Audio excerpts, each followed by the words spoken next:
The day my husband threw every piece of clothing I owned into the front yard, I was sitting in a wheelchair on the other side of the door, unable to stop him. He opened the front door and he looked directly at me, with full knowledge of what I could and could not do. And he started carrying armloads of my dresses and blouses and folded sweaters past me and out into the grass, making trip after trip with the methodical efficiency of a man who had decided something and was executing the decision before anyone could intervene. The last thing he threw out was my winter coat, the gray wool one I'd worn since before the accident. It landed on the lawn in a heap. He went back inside and closed the door without a word. And then, from the sidewalk in front of our house, the man I had been quietly feeding lunch from our kitchen window for 2 years, the man everyone on our street assumed was homeless, who sat on the same bench every day in the same patched jacket, stood up, walked toward me with a straight back and steady eyes, reached into his pocket, and placed a set of car keys in my hand. "Miss," he said, in a voice nothing like the one I thought I knew, "it's time to go home." That was the moment I understood that I had been the only person in that picture who didn't know the whole story. But let me start from the part that was still ordinary, still warm, still completely mine. Because it was, for a long time, genuinely good. My name is Hannah Reeves, and for 9 years I was married to a man named Cole, and we lived in a 2-story house in a suburb of Raleigh, North Carolina, on a street with old maples along the sidewalk that made the block feel particular and cared for. The kind of street where you recognized every car in every driveway, and where the seasonal decorations on the neighbors' porches functioned as a kind of community calendar. The house had a bay window in the living room that looked out onto the front yard and the maple at the property line, and in the morning the light came through that window at an angle that made everything on the coffee table, my books, my reading glasses, the small ceramic mug my mother had given me, look slightly illuminated, like objects in a painting that have been paid attention to. I loved that window with the specific, unguarded love of someone who has found a small, perfect thing and knows it. I thought about that window for a long time after I left. I had worked as a technical writer for a software company in Research Triangle Park, a good job, flexible in the ways that a technical writing position can be flexible, with remote options that had become more available in the years before the accident. I wrote documentation and user guides and training materials, which sounds unglamorous and is actually deeply satisfying in the way that precise communication is satisfying. When you get it right, someone somewhere understands something they didn't understand before, and that is a clean, specific result. I was good at precision. I had always been good at precision, at finding the exact word, at organizing information so that its structure illuminated its content. These were skills that would matter later in ways I couldn't have anticipated.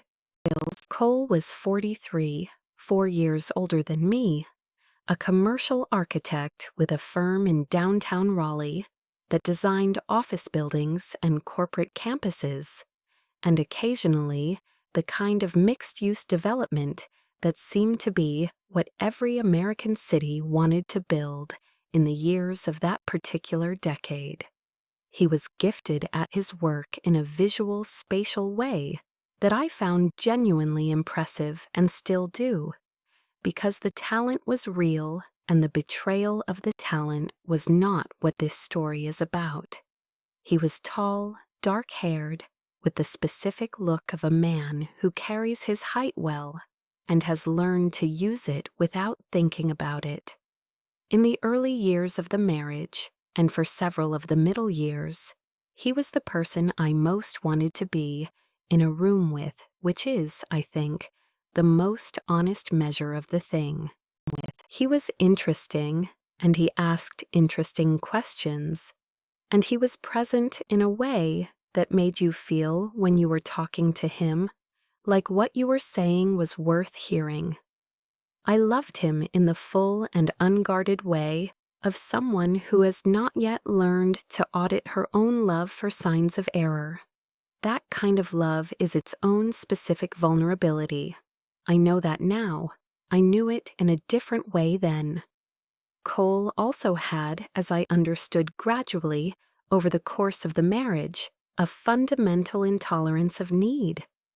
This is a more important trait than it sounds, and it is extremely well camouflaged in the early stages of a relationship with someone competent and charming, because competent and charming people tend to be fine at the performative gestures of care, the birthday dinner, the remembered anniversary, the occasional flowers, while maintaining a deep, structural resistance to the sustained, unglamorous work that actual need requires. I saw this in small ways over the years, which I categorized as the way he is, without understanding that the way he was had a logical conclusion I was going to encounter eventually. He was impatient in hospitals, not cruel, just impatient. A quality of wanting to move past the clinical and the difficult back toward the functional. He was uncomfortable with prolonged vulnerability, in himself or in anyone else. He managed illness and emotional difficulty the way some people manage a traffic jam, with a contained, suppressed frustration at the inefficiency of it. He was, in the most fundamental structural sense, a man who had never fully understood that life, which involves bodies, will eventually require you to stay. The accident happened on a Tuesday in October. I was driving back from a client meeting in Durham, and a truck ran a red light on an intersection I had crossed 100 times, and the impact was specific and immediate and thorough, and the results were what the doctor's careful language described as an incomplete spinal cord injury at the T10 level, which meant I could use my upper body and my hands and had limited and unreliable function in my legs, and that the probability of full recovery was real but not guaranteed and would require months of intensive rehabilitation and the kind of sustained patient daily work that rehabilitation always requires. I was in the hospital for 3 weeks. Cole visited every day for the first week, every other day for the second, twice in the third. I counted the visits in the way you count things when you are lying in a hospital bed with nothing to do but think and feel, and I noted the attrition without naming it, the way you avoid naming things you are afraid to know. I came home in a wheelchair. The house had been minimally adapted. Cole had arranged for the essential modifications: the ramp over the front steps and the grab bars in the downstairs bathroom, with the efficient practicality he brought to logistical problems. The upstairs was inaccessible to me. I lived on the ground floor, in the guest bedroom that had been hastily converted, sleeping in a room that still had guest room furniture and the particular impersonal quality of a space that had not been designed for its current inhabitant. I worked on physical therapy with a home therapist who came 3 times a week, and I used the parallel bars Cole had installed in the garage to practice standing and taking tentative, effortful steps on days when my body was cooperating, which was not every day. The recovery was real. I was making progress, the therapist said, so consistently, pointing to the measurable improvements in sensation and muscle response. But the progress was slow in the specifically demoralizing way of medical recovery, where the metrics are clear, but the experience of inhabiting an uncooperative body is cumulative in its difficulty. Cole, in the first month, was attentive in the logistical sense. He kept the household running, managed the things that needed managing, was present at meals. But the quality of his presence had changed in a way that I could feel before I could name it. A particular quality of waiting, of a man managing a situation he has decided is temporary and for which he is providing the minimum viable support, while that temporariness resolves itself. He did not say this. He did not say anything that could be named as unkind. He was unfailingly practical and occasionally warm in the surface ways. A hand on my shoulder, a brief, distracted, "How are you today?" And underneath all of it was the specific absence of a person who was genuinely present. I lay in the guest room at night and listened to the house and thought, he is waiting for me to get better so that things can be as they were. And then I thought, what if things are not as they were for a long time? And then I tried to stop thinking and sleep. The man on the bench, his name I would eventually learn, was not what he had told me, had appeared on our street approximately 2 years before the accident. He sat on the public bench at the corner of our street, near the maple at the property line, in the same patched canvas jacket, regardless of season, with the particular stillness of someone who has nowhere else to be. I had noticed him first because of the stillness. There was something specific and quiet about the way he occupied that bench, not the agitated restlessness of someone in genuine distress, but a settled, watching quality that I found in an unarticulated way interesting. His hair was gray, and he appeared to be perhaps 65, with a lean face and clear eyes that were a particular shade of blue-gray I would have described, if anyone had asked me, as alert. He was always reading a paperback, sometimes a newspaper, and he looked up when people passed with the attentive courtesy of someone who finds people worth noticing. I had started leaving sandwiches out of impulse, the way you do things when the impulse is simple and the execution is easy. I made a second sandwich when I made lunch for myself and brought it out to the bench. He accepted it with a specific, formal courtesy, a nod, a thank you, the way someone receives something they find appropriate rather than something they desperately needed. And we developed, over several months, the kind of parallel street-level acquaintance that accumulates in ordinary neighborhoods between people who see each other regularly. I learned through these abbreviated exchanges that he had been in the military, that he had lived in the South all his life, that he had a preference for turkey over ham, and thought yellow mustard was an underrated condiment. He knew through the same accumulation that I was a technical writer, that I was married, that I had a preference for early mornings and found the street particularly good at 6 a.m. before the cars started. We did not have long conversations. What we had was a specific, reliable quality of recognition, the exchange between two people who have paid each other the attention of interest over time, without needing to formalize it. I had not thought about him in the weeks after the accident because I had not thought about much beyond the hospital and the rehabilitation and the daily inventory of what my body could and could not do.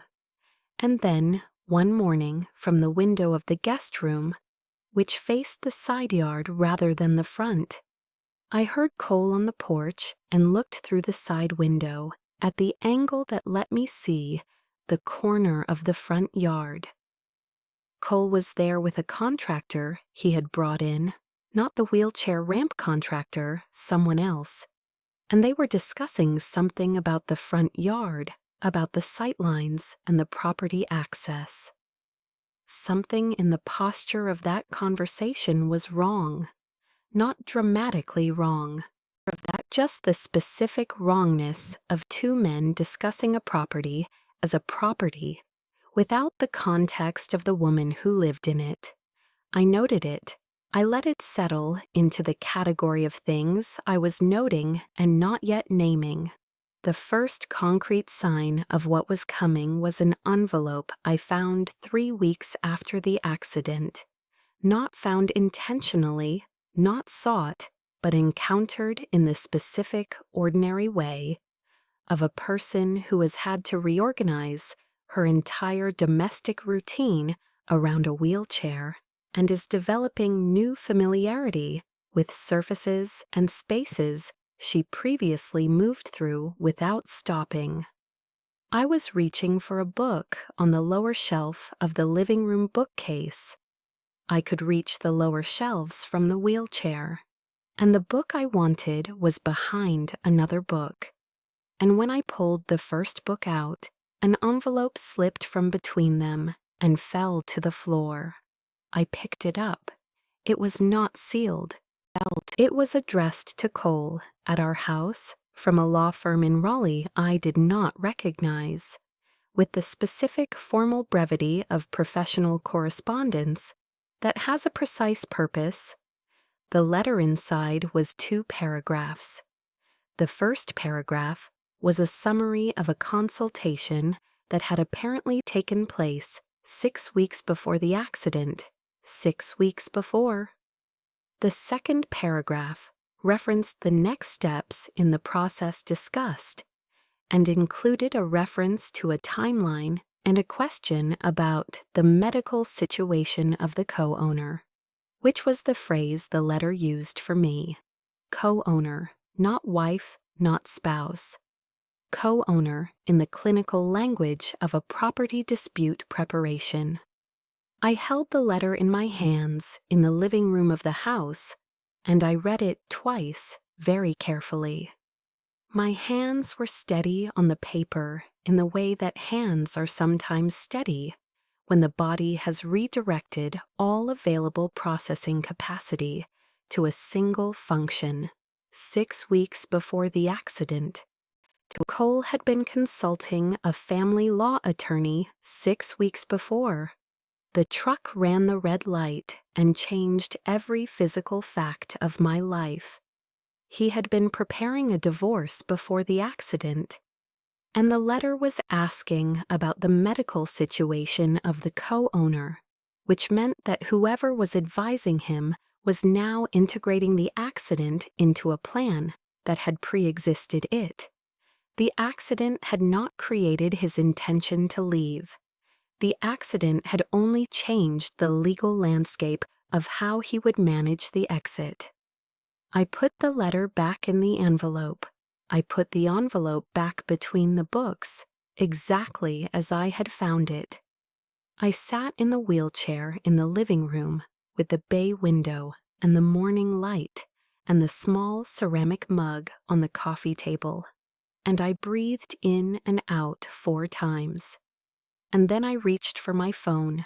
I called my father first, not my mother. My mother's response to crisis was emotional and loving, and not what I needed in that precise moment. My father was a retired civil engineer, a man who thought in structures and sequences, and what I needed was someone who would hear what I had found and tell me what to do next without needing to process his own feelings about it before addressing mine. He answered immediately. I told him. He listened without interrupting, which was how he always listened to things that required his full attention. When I finished, he said, "How long do you have before Cole comes home?"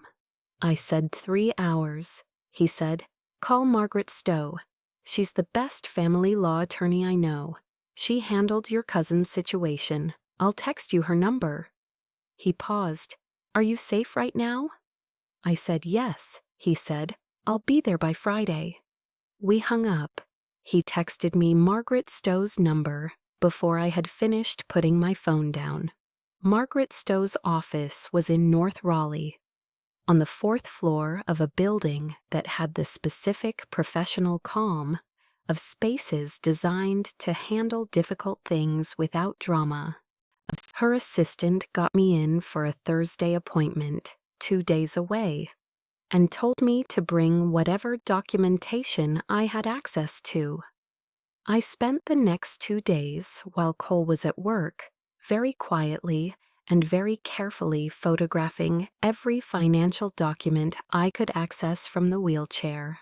The joint bank statements, the mortgage, the investment accounts, my own salary documentation, the property records, and the letter from the law firm, which I photographed in full before returning it precisely to its position between the books. I also photographed the letter's envelope, specifically the date stamp, which confirmed the consultation date as 6 weeks before the accident. I sent all of it to a cloud storage account that I created that evening using a new email address I registered from my phone with Cole's Wi-Fi, which was logged as mine in the home network and would appear, if anyone looked, as routine device activity. Margaret Stowe was 52, with red hair and a manner that combined warmth and complete tactical clarity in a way that I found immediately reassuring. She reviewed the documents I had brought, printed and organized in the folder I had prepared with the precision of a technical writer who understood that the organization of information is not just administrative but functional. She was quiet while she read. When she finished, she took off her reading glasses and looked at me. "The consultation date predates the accident by 6 weeks," she said. "That's material.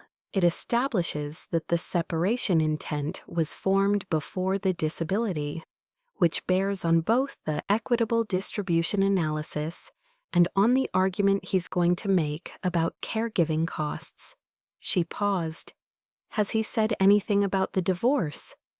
I said no. She said, "He's waiting for something. What's his next move? Do you have any sense of it?" I thought about the contractor on the porch, the sightlines conversation. I said I thought he might be planning to sell the house. She nodded slowly, writing something on her pad. "If he tries to force a sale while you're in the house, there are mechanisms. But we need to get our documentation in order first, and we need to file a lis pendens on the property before he does anything." She looked up. "Are you ready to proceed?" I said I was. She said, "Good. You're more prepared than most people who come through this door." She said it as a factual observation, not a compliment, and I received it as one. What happened next arrived faster than I had expected and came from a direction I had not anticipated. I want to tell you about the moment because it matters that the order of revelation was what it was. Because my father arrived on Friday as he had said he would, driving from Wilmington in the truck he had driven for 14 years. The same blue pickup that smelled of cedar shavings from the woodworking he did in his garage. And when he came in the front door and saw me in the wheelchair, for the first time since the accident, something moved across his face that he managed very quickly and then set aside because he understood that I did not need his grief right now. And he was the kind of man who knew what other people needed. He sat across from me in the living room, and we talked for an hour about the plan, what Margaret had outlined, what the documentation showed, what the timeline might be. He said very little that wasn't immediately useful. At one point he said quietly, "I'm sorry, Hannah." I said, "Don't be sorry yet. Be useful." He said, "You sound like me." I said, "I know." He stayed through the weekend. On Saturday morning, Cole was in the kitchen, and I was at the bay window, and my father had gone to the hardware store for something he said the bathroom ramp needed, a pretext, I understood, to give me space. Cole came into the living room with his coffee and stood near the window with the specific quality of a man who has something to say and is choosing his moment. And the light from the bay window was on him in the same way. It was always on things in that room in the morning, and I noticed in the specific way you notice things when you are watching very carefully, that he was not looking at me, he was looking at the yard, at the front lawn, the sidewalk, the maple at the property line. He said, without turning, with the flat quality of someone delivering information rather than having a conversation, "I think we need to talk about the future."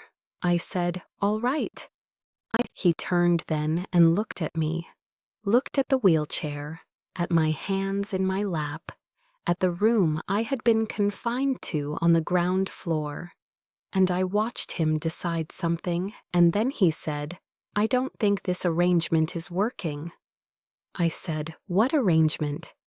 He said, "The marriage. I don't think I can do this." He said it simply and without cruelty, which was in its own way the most honest thing he had said to me in months.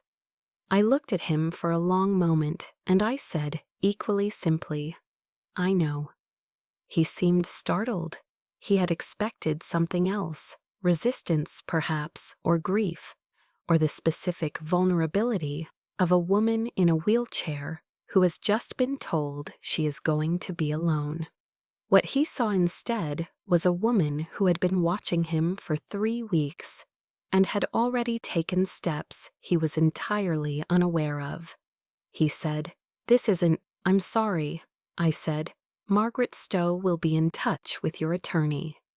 He went very still. I picked up my coffee cup and I looked at the maple at the property line, which was in its October colors, gold and red, and completely indifferent to everything that was happening in the room, and I waited. What I still didn't know, and I want to hold this moment before the next revelation, because the order matters, was what happened 11 days later. Cole, after our Saturday conversation, had moved quickly.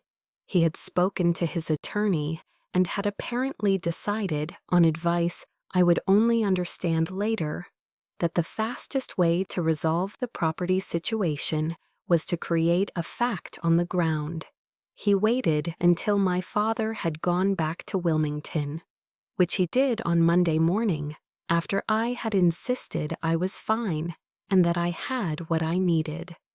And then on Wednesday, 11 days after the Saturday conversation, Cole came home in the late afternoon, and he walked through the house with a specific, purposeful efficiency, and he began carrying my clothes out to the yard. He did not announce this. He did not explain it. He simply did it. Armload by armload, dresses and sweaters, and the folded jeans that were accessible to me because they required no bending, and the work blouses I had kept for the remote meetings, out the front door, past the ramp, onto the lawn in a pile that grew with each trip. I was in the living room. I watched him pass the doorway each time. He did not look at me. I will not pretend that I was calm in those minutes. There is a specific quality to watching someone remove your material life from the space you share, piece by piece, with the methodical calm of someone who has decided the matter is already concluded. And that quality is not something that exists in the body without response. My chest was tight in the way that tight chests are tight when the problem is not physical, not a constriction of the lungs, but a compression of something more central. The feeling of a person watching her own life being physically rearranged without her consent. My hands gripped the wheels of the chair, and the metal was cold and smooth and completely real under my palms, and I focused on that reality while the rest of it happened around me. When Cole made the final trip, the gray wool coat, my winter coat, thrown onto the pile, he went back inside and closed the front door. Not slammed, closed with a finality that was somehow worse than the noise would have been. I looked at the door for 30 seconds. Then I turned the chair toward the ramp, and I went out. The ramp Cole had built for me as a logistical solution was the thing that let me leave the house he was trying to expel me from, which was an irony I noted and filed for later. I got to the bottom of the ramp, and I was in the front yard, on the concrete path, looking at the pile of my clothes on the grass. And the October air was cold and smelled of fallen leaves from the maple. And a car went past without slowing, and the bench at the corner was, I looked toward it, out of the habit of 2 years, occupied. He was there. The man in the patched jacket. He was on the bench with the paperback in his hands, and he was looking at me. And then, in a movement that was entirely unlike anything I had ever seen him do in 2 years of bench sitting, he stood up. He stood up straight, with the particular posture of someone whose real posture has been suppressed and is now reasserting itself. Straight back, squared shoulders. The bearing of someone who had spent years not standing this way as a deliberate choice. He walked toward me, not the shuffling, unhurried walk of a man with nowhere to go, but a direct, measured walk of a man. He reached into the pocket of the patched jacket, the jacket he had worn on the bench every day, in all weathers for 2 years, and he brought out a key fob, a Mercedes key fob, the kind with the 3-pointed star. He placed it in my hand. He looked at me with those blue-gray eyes that had always been more alert than I had fully registered, and he said, in a voice that was nothing like the voice he had used at the bench, clearer, warmer, carrying the specific authority of someone accustomed to being heard. "Miss, it's time to go home." And I looked at the key fob in my hand, and then at his face, and I said, with the specific quality of someone whose mind is assembling a picture very fast, "Who are you?" He smiled, and it was the smile of someone who has been waiting a long time for this question. He said, "My name is Robert Hale. I'm a private investigator. Your father hired me 2 years ago. I sat in the front yard of the house where I had lived for 9 years, with a Mercedes key fob in my hand, and a stranger who was not a stranger telling me that my father had known something for 2 years that I had not known. And the October leaves from the maple were coming down in the specific, indifferent way of trees, performing their seasons regardless of what is happening below them. And I held the key fob and looked at Robert Hale, and I thought, 2 years? 2 years of sandwiches and paperbacks, and how are things, Miss Hannah?" While he was gathering information my father had commissioned. I said, "My father?" Not a question. Robert said he had concerns about your husband. Before you did, I think. He asked me to watch the house and report to him. I've been reporting to him since before you began leaving me lunch. He said this with a wryness that acknowledged its own absurdity. The absurdity of a situation in which the person being watched had been feeding the person watching. "The car is your father's," he said. "He asked me to have it here today. He thought today might be the day." He paused. "He's been waiting for your call." I looked at the key fob. I looked at the pile of my clothes on the grass. I said, "What does my father know?" Robert Hale put his hands in the pockets of the patched jacket and said, with the careful delivery of someone who has been holding information for the right moment, "Everything, all of it, everything I found."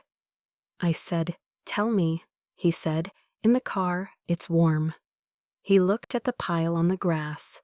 "Your things will be safe for now. We'll come back." I looked at my clothes on the grass, at the gray wool coat on top of the pile, at the dresses I had worn to client meetings, at the folded sweaters I had bought with my own money, at stores I had chosen for reasons that were mine. And I thought about everything they represented and everything they did not, and I thought, I am leaving that pile right where it is, because it is evidence, and I am a technical writer, and I understand what documentation is for. I said, "All right." I turned the chair toward the car. Robert Hale opened the passenger door. The car was a dark silver Mercedes sedan, warm inside, smelling of leather and the specific clean warmth of a vehicle that has been maintained well. Robert had the specific driver manner of a man who was accustomed to driving people places in cars they weren't expecting, and he navigated out of the neighborhood while I sat with the key fob in my lap and the October street going past the windows. And he told me what my father had found. He told me in the precise, organized way of someone who has been keeping a file and has organized it for exactly this moment. Cole had begun seeing someone approximately 3 years ago, a woman named Renata, who worked at a design firm in Durham that had worked with Cole's architecture firm on a shared project. Robert had photographs, dates, locations, the full documentation of a sustained parallel relationship. Cole had consulted the family law attorney not just 6 weeks before the accident, but twice before that, making the 6-week before consultation the third such meeting. He had been building toward a divorce filing for over a year, and the accident had complicated his timeline in ways he had been working around. The contractor on the porch had been evaluating the property for a sale, confirming what I had suspected. The wire transfers Robert mentioned, small amounts from the joint account over 18 months, were consistent with someone managing a second financial life, not dramatically large but consistently present, in the pattern of someone whose spending had acquired a category that wasn't being disclosed to a spouse. I sat with all of this, and I felt several things. I felt the specific, structural grief of learning that the timeline of a betrayal is longer than you knew. The understanding that what you thought was a recent wound is actually a long one. That the infection was already present during moments you believed were untouched. I thought about the 3rd year of the parallel relationship, what we had been doing, Cole and I, in the 3rd year, what I had believed about our marriage in that specific period. And I held those memories alongside the new information and let them coexist without demanding resolution between them. And I felt, underneath the grief, something else building, the specific, functional clarity that arrives when information replaces ignorance. when you understand the situation fully and completely, and can therefore act on it rather than react to it. I had documentation. I had a file Robert had been building for 2 years. I had Margaret Stowe. I had my father, who had known, who had been watching, who had placed a man on a bench 2 years ago to protect me before he knew exactly what I needed protecting from. I had the pile of my clothing on the front lawn, which was itself a document, evidence of what my husband had done on the day I lived through it, photographed by Robert on his phone as we drove away. I called my father from the car. He answered on the first ring. He said, "Hannah." I said, "Dad, why didn't you tell me?" There was a pause, the specific pause of a man who has thought about this question for a long time and has an answer prepared. He said, "Because you would have tried to fix it. You would have confronted him, and I needed him to not know what we knew until we had everything." A pause. Was I wrong? I thought about the letter I had found between the books, which had given me 6 weeks' notice, which had given me time to get to Margaret before Cole filed. I thought about the documentation that was already assembled and in my hands because Robert had spent 2 years building it. I thought about the gray wool coat on the lawn, which was now in Robert's photographs rather than simply in my memory. I said, "No, you weren't wrong." He said, "I'm already on the road." I said, "I know." He said, "Hannah." I said, "Yeah." He said, "You're the toughest person I know." I said, "I know that too." We hung up. Robert drove me to a hotel near the Beltline that was accessible in the specific ways that hotels are sometimes accessible when someone has called ahead and confirmed the details, which Robert had apparently done. He carried my bag. I had a small bag in my backpack. The things I had kept accessible precisely because I was not a person who was entirely caught off guard by what had happened today, even if I had not known its exact timing. He helped me get settled in the room, which had a roll-in shower and enough turning radius for the chair. And he said he would have the file sent to Margaret Stowe's office in the morning. He said before he left, "Your father is a very careful man." I said, "He is." He said, "You come by it honestly." He left. I sat in the accessible hotel room in Raleigh on a Wednesday evening with a Mercedes key fob on the bedside table, and my father 2 hours away on the highway, and 2 years of documentation about to land in my attorney's inbox.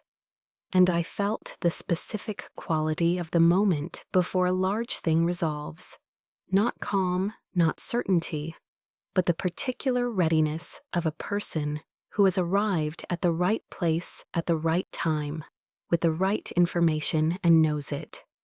My father arrived at 10 o'clock. He knocked and I told him the door was open, and he came in, and he looked at me in the wheelchair in the hotel room, and he sat down in the chair across from me, and he said, "Tell me everything he did today." I told him about the clothes, about each trip through the living room, about the gray wool coat. He listened with his hands on his knees and his jaw tight in the specific way his jaw went tight when he was managing anger at a controlled temperature. When I finished, he said, "Robert got photos." I said, "I know." He said, "Good." We sat in the room and he made coffee from the hotel coffee maker, which produced something that tasted like hotel coffee maker coffee, and we drank it anyway, and we talked until midnight about what the next days would look like. Outside the hotel window, Raleigh was doing what a medium-sized southern city does on a Wednesday night. The sound of traffic and the specific ambient glow of a city that is not sleeping, and inside the room was the warm, particular calm of two people who are facing something and have decided to face it clearly.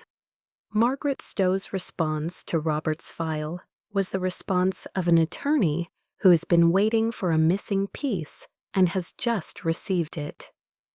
She called me on Thursday morning while I was still in the hotel, and her voice had the particular quality of professional satisfaction that is different from personal satisfaction but no less real.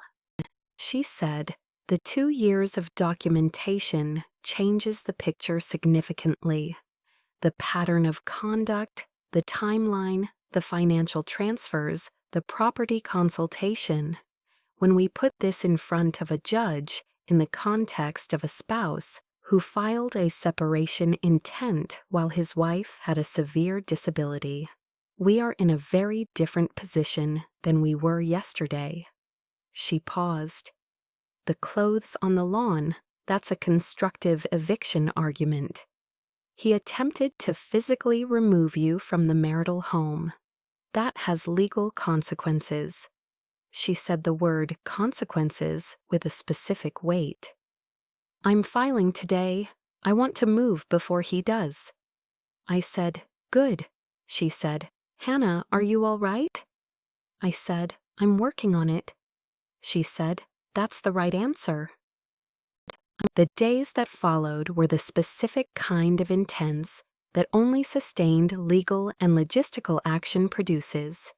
Not the dramatic intensity of crisis, but the relentless, detailed intensity of a process that requires your full attention continuously. Margaret filed. Cole was served 2 days later at his office, which I had requested because it was the same choice I would have made in the same circumstances, and because I understood from Margaret that the professional setting of a service creates a specific kind of record. Cole's attorney contacted Margaret. Margaret contacted me. The documentation began to move through the process with the organized momentum of information that has been well organized from the beginning. I stayed in the hotel for a week, then moved to a furnished apartment that my father had found and arranged, a ground floor unit in a building near the park, accessible with a kitchen I could use independently, and windows that faced south and caught good light. My father brought my clothes from the yard, retrieved, laundered, folded, in 2 trips with his truck, and he put them in the closet of the new apartment without comment, which was the right response to a situation that had been commented on enough. The first confrontation with Cole that was not the Saturday morning or the Wednesday afternoon of the clothes happened in a conference room at Margaret's office, the same kind of conference room I had sat in with other people I trusted at other difficult tables. Cole came in with his attorney, and he looked at me across the table with an expression that was attempting to be controlled and was not entirely succeeding. There was something in it that was not quite guilt and not quite shame, but was in the territory adjacent to both. The expression of a man who has taken an action he cannot untake and is now measuring the full dimensions of its consequences. And he said across the table, before any of the formal business began, "Hannah, I want you to know." His attorney put a hand on his arm. He stopped. I looked at him. I said, with the flat, even quality that had replaced every other way of speaking to him, "The file Robert Hale built is 28 months of documentation. I think we should use the time in this room for the matters at hand." Cole went very still. His attorney began. Margaret began. I sat at the table, and I was completely present for every word. What the process produced over the following 4 months was a settlement that addressed every element of the marital estate, with the full weight of the documentation brought to bear. The constructive eviction, the clothes on the lawn, the withdrawal of access to the marital home, was addressed directly in the settlement terms in a way that created a financial consequence for Cole that his attorney had been unable to negotiate away, because the photographs Robert had taken were unambiguous, and the legal argument Margaret had built around them was solid. The pre-accident divorce intent, established by the consultation record, bore on the alimony calculation in a way that favored me because it demonstrated that the planning to exit the marriage had preceded the disability rather than being caused by it, which prevented a legal argument that my care needs had been the reason for the separation. The financial transfers Robert had documented were classified as dissipation of marital assets. The property was sold, the equity divided, and my share was sufficient. Combined with my salary from the technical writing job I had never stopped doing, because work was one of the things that was mine and that I had not permitted the wheelchair to claim, to establish a financial life that was mine entirely, cleanly maintained and clearly documented, the way I maintained and documented everything. The second layer of what I had not known arrived 6 weeks into the settlement process from a source I had not expected. Renata, the woman who had been with Cole for 3 years, sent me an email. Not to be cruel and not to gloat, but because she had found out things she did not know and had decided, as sometimes people do, that the knowledge belonged to me.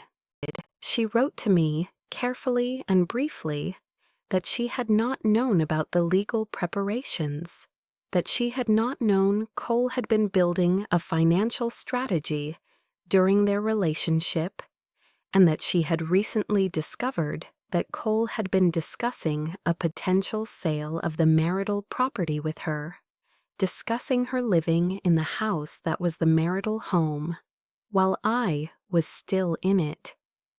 She wrote that she found this information not consistent with what she had understood the situation to be, and that she had ended the relationship. She did not ask anything from me. She simply sent the information. I read the email, and I thought about the specific complexity of a situation in which the other woman is also, in some measure, a person who has been managed rather than respected. And I thought about the difference between the two categories of people in this picture. One of them had planned and concealed and arranged.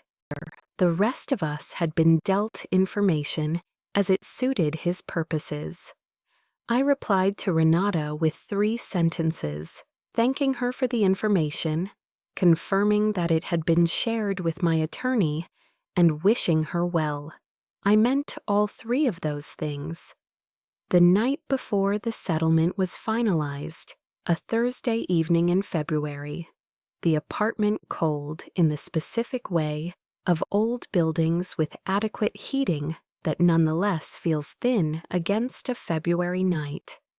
I sat at the kitchen table with a cup of tea that I had made and a legal pad where I had written out, in the organized way I organize things, the full shape of what the morning would bring and what came after it.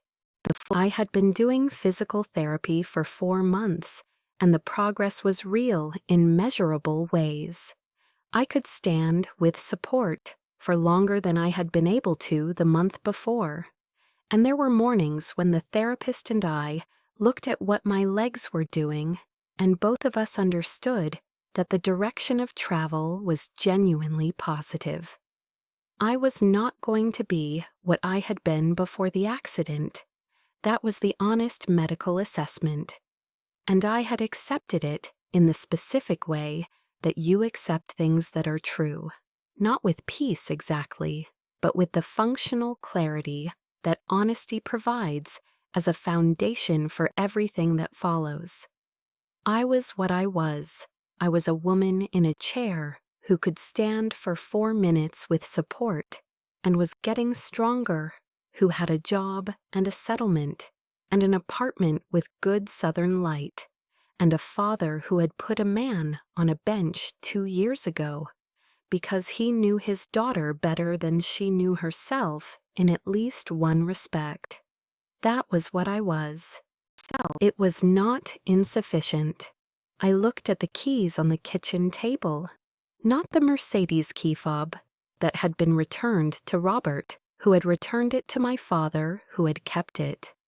The keys on my table were my own, the apartment key and the car key for the second-hand car I had bought the previous month, a low-profile sedan that I could transfer into independently from the wheelchair, a skill I had spent 3 weeks practicing with a physical therapist who found the progress deeply satisfying. The keys were ordinary, small and functional and entirely mine. I picked them up and held them for a moment and thought about the bench at the corner of the old street and the man who had sat there for 2 years in a patched jacket, being fed sandwiches while he built a file that would eventually be the foundation of everything I was able to do. I thought about the gray wool coat thrown onto the lawn and photographed before Cole had finished closing the door. I thought about my father's truck pulling up to the hotel at 10 o'clock on a Wednesday night. I put the keys back on the table and I finished the tea and I went to bed and I slept, which was the thing the situation required. The settlement was signed on a Friday morning. Margaret's conference room, the long table, the organized stacks of documents, Cole's attorney signing with the particular economy of someone who has negotiated the best available outcome and knows it is not what he was hired for. Cole signed without looking at me. I signed with the full attention of someone for whom a signature is always a precise thing, a commitment that means exactly what it says. When the last page was signed and witnessed and dated, Margaret looked at me with the professional warmth that I had come to understand was her specific and genuine way of saying that she cared about the outcomes she achieved for people. And she said, "You were extremely well prepared." I said, "I had good help." She said, "You did, but the preparation was yours." I thought about the letter I had photographed between the books in careful, even shots, every detail documented. I thought about the cloud storage account I had opened with a new email address. On a Thursday evening in October, while my husband was 3 rooms away, unaware that I had found the envelope, I said, "I'm a technical writer. We document everything." She smiled at that. We shook hands. What happened to Cole in the months after the settlement was not something I designed and not something I tracked closely, because tracking it was not my business and my attention was needed elsewhere. What I knew through my father and through Margaret's occasional updates on procedural matters was the broad shape of it. He had moved into an apartment smaller than he had anticipated, because the property sale and the settlement had reduced his available capital significantly. The architecture firm had made a partnership decision that had not gone in his favor, a complicated situation that was not directly caused by the divorce, but was not unrelated to the period of distraction and the specific professional reputation question that attends the circumstances that had become, in the small world of Raleigh professional community, not exactly known but generally sensed. Renata had moved to Durham for work. Cole was, as best I understood it, beginning a different chapter of his life, in the specific, chastened way of someone who has lost things they had expected to keep. I held this information without satisfaction and without indifference. It was simply true, the way many things were simply true. In April, my father came for a visit. He drove from Wilmington in the blue truck that smelled of cedar shavings, and he arrived on a Saturday morning, and he brought groceries and the specific, competent energy of a man who intends to be useful.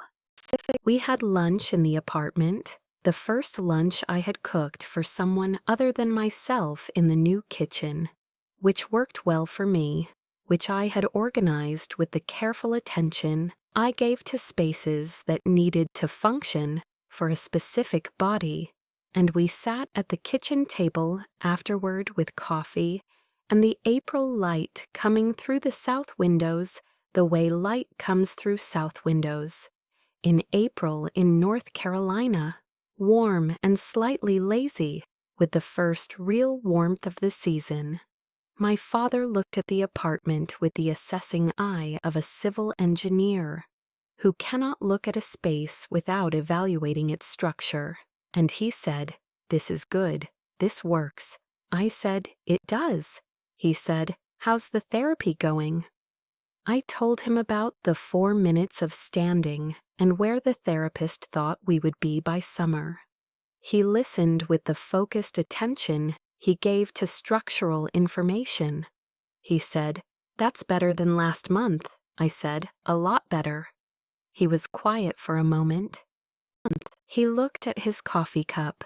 He said, "I should have told you earlier about Robert, about what I was doing." I said, "You should have." He said, I said, "I know what you thought. You were right about the outcome. You were wrong about keeping me out of it." He nodded. He said, "I know." We sat with that for a moment, the specific honest silence of two people who are past the point where anything needs to be managed between them. Then he said, "Are you okay?" I thought about the question for the full time it deserved. I said, "I'm building toward it, specifically and measurably." He said, "Good enough." He refilled his coffee. I refilled mine. We sat in the south-facing light of the apartment that was mine, in the April morning that was mine, and the coffee was warm and real in my hands. And outside the window, a bird was doing something energetic in the hedge, and the keys on the kitchen counter, the apartment key and the car key, small and ordinary and entirely sufficient, caught the light in the simple, uncomplicated way of objects that are exactly what they are.